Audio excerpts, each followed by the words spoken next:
Hello, today I'm joined by Crystal Lim-Lange, the CEO of Forest Wolf, a leadership consultancy that focuses on future-ready leadership skills and mindsets for the modern world, such as self-awareness, self-compassion, complex communication, empathy, and resilience.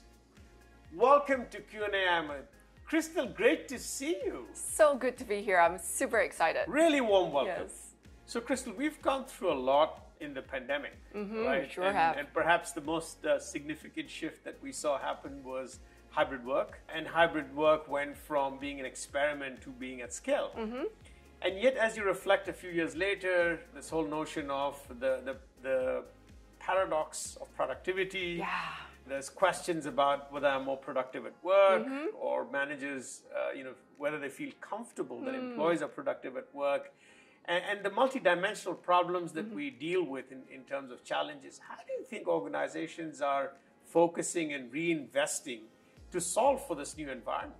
It's a topic that is so alive in the minds and hearts of everyone in the workplace right now. I just wrote an article for Straits Times about, how managers and leaders are really struggling with this new paradigm. I think one thing that I hear regularly from the leaders that I coach is that we are being called on to do so much more than we ever were. In the past, we were leaders, we were managers, but now I feel as if I'm being asked to be a coach, a facilitator, even a therapist, a mentor, a confidant, sometimes like a pseudo-parent, because the expectations in general from employees in the workforce has risen higher, and also they've needed more support during this pandemic. So they're going to their leaders hoping sometimes to get that support. And leaders oftentimes are really struggling with how to manage in this brave new world. One thing that I think is really important is clarity. And I think in the Microsoft report, the research that you guys have done as well shows that if people are clear about their priorities, they are almost up to 4 times more likely to be happy at work.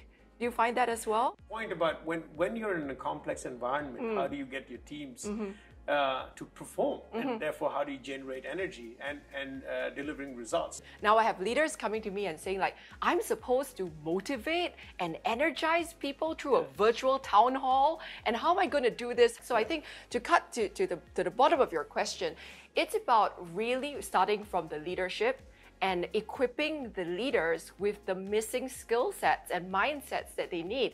And we know from so much research that, up to 3 out of the top 5 factors why employees leave a company have to do with lack of learning and development in the career, right? And this is true not only for leaders, but also for people on the ground. I think that we need to invest at every level in understanding how to support and develop people through more training. One interesting point I just learned on that, I was born in 1979, a long time ago. And when I was born in that year, the average employee had 2.5 weeks of training. And today it's 11 hours. Amazing, right? We have really seen this dramatic decrease in the amount of guidance that people have. In terms of future-proofing our workforce and organizations, I think the number one thing has got to be people. And when you talk about going into the future, the very first thing about the psyche is understanding people are anxious when they feel that they don't have the resources that they need to cope with the challenges that lie ahead. And that's the definition of anxiety. I need appropriate resources to cope with the challenges ahead. I feel like we should really spend a lot of time listening to people, understanding what kind of support they need, not just mentally, but also emotionally, and training our leaders to be better guides and better facilitators of, difficult conversations, check-ins, allowing them to, really have these conversations where they understand from people where the pain points, are they getting burned out, are there things that they need to do, and taking a much more human-centric approach. What we're witnessing actually is that think time is shrinking. So Yes. we're seeing leaders say that they're spending less and less time, and up to 53% of their time on just tactical communication. Absolutely. What do you think is the impact on our ability to therefore spend time doing the high altitude stuff like coaching that you just described? We know that attention spans are dramatically shrinking. Yeah, and when you talk about deep work, the work that involves high stakes, that requires actually a great deal of attention and strategic focus. But yet at the same time, when we have this constant onslaught of distractions coming from multiple channels, notifications on the phone, on the email and everything, and I often call this OPP. OPP stands for other people's priorities. Every single time you get a notification, it's someone or some company kind of looking for a piece of your attention for their purposes, for their priorities. So while it is really great that we have all these tools to connect all of us, again, it comes back to the prioritization, putting yourself first and understanding before I go off and meet the needs and fight the fires of the world, what is my strategic priority? What are the 3 non-negotiable, essential things that I want to get done?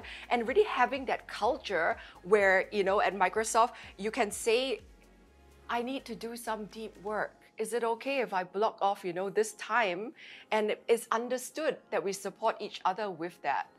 We just made the decision that Friday afternoons is when my calendar is going to be blocked for think time. Yes. But essentially, that's my learning time. So I've pivoted that into think and learning. Why learning? Learning because AI. Yes. I'm trying to learn myself, and I've spent a bunch of time reading blogs, obviously all the Microsoft content that's available, reading books, etc. Yeah. But I'm going to go into structured learning classroom shortly. Because that's the only way I remain relevant and reskill myself for the future. Absolutely. And the culture of learning is so important. I used to work at a university, and we know that if it's elective, if it's you can come and sign up for this kind of thing, oftentimes the people who come are not the people who need it.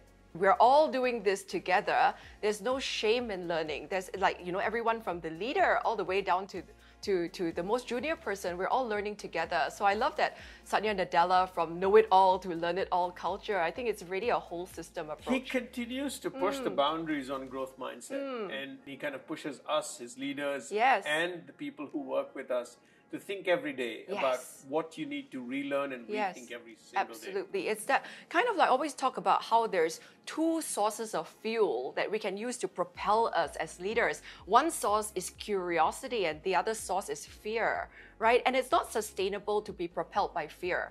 It works for a little while where it's like, oh, I'm fearful of this, that's why I have to do this. I'm paranoid about that's why I have to do that. But ultimately, it burns you out.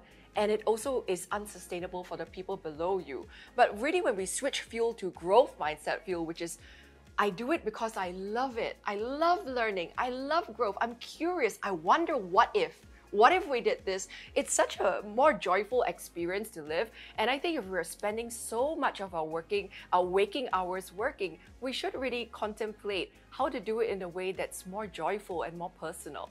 So Ahmed, it's so fantastic that you are preparing yourself to learn in the age of AI, but I'm very curious about how Microsoft is preparing other companies to thrive in the future of innovation and AI. Yeah, thanks, Crystal. Firstly, it's just a great honor and a privilege that we have in the industry to be leading on the front end of AI innovation that really excites us. And we play a very critical role. We upskilled just under 1 million people, 950,000 people on AI, but more importantly, connected about 20,000 people into roles and jobs. We see the world of AI helping change industries, helping the way education is delivered, helping the way healthcare is delivered. The opportunity ahead is quite significant, and fundamentally, as we have seen through generations, that it's skills that is the biggest enabler for progress and impact. Even if we just scroll the clock back, we took a pledge to upskill 25 million people. We were at about 42 million in the last 2.5 years, which is actually at scale. There's a lot more to be done, and especially if you look at education, we're helping build curriculum, we're helping build training skills and programs, just to be more inclusive and create a more inclusive world for more societal progress. Ahmed, it's fantastic to hear about the economic progress opportunities that AI will unleash, but I'm also really interested in collaboration in the workplace and how can AI actually improve collaboration and productivity? Oh, that's a terrific question. It energizes me. AI is being made real in our core products today. Now in Teams, which was a video collaboration platform, we're embedding AI in it. You can do sentiment analysis. You can actually summarize meetings. Think about the productivity unleashed. If you miss a meeting, you don't have to go and attend the whole 1 hour. You can actually read the summary of the meeting. Asynchronous. Once a meeting is complete, you can actually hit a button and it produces the action items for it. Amazing. And that goes back to what I was saying, that we've gotten into this post-pandemic world of so much of collaboration tools that we don't have enough think time. This will unlock think time.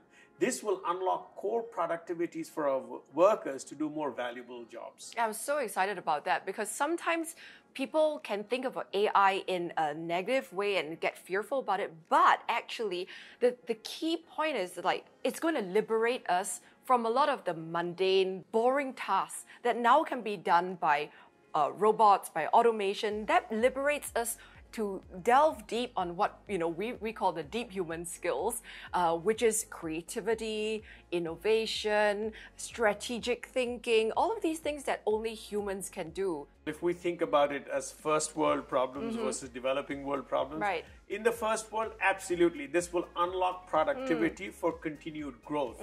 You think about the developing world, where there's less healthcare access, or less education access. I mean, there are many parts of the world where teacher attendance is 3.5 days a week. Absolutely. There is a lack of teacher capacity.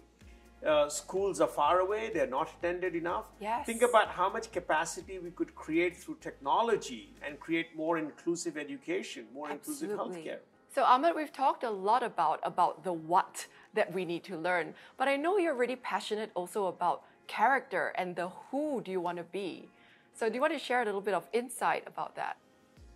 Perhaps if I might frame the response on what Microsoft could be, because of Microsoft's mission statement of enabling every person and every organization on the planet to achieve more. We deeply think about our role, but more importantly, we actually think about the responsibility we have.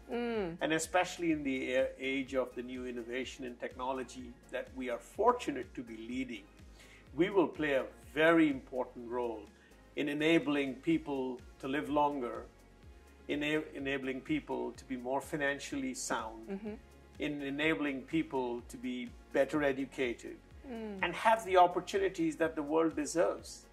Thanks for joining us for Q&Ahmed and sharing your insights today, Crystal. You're welcome.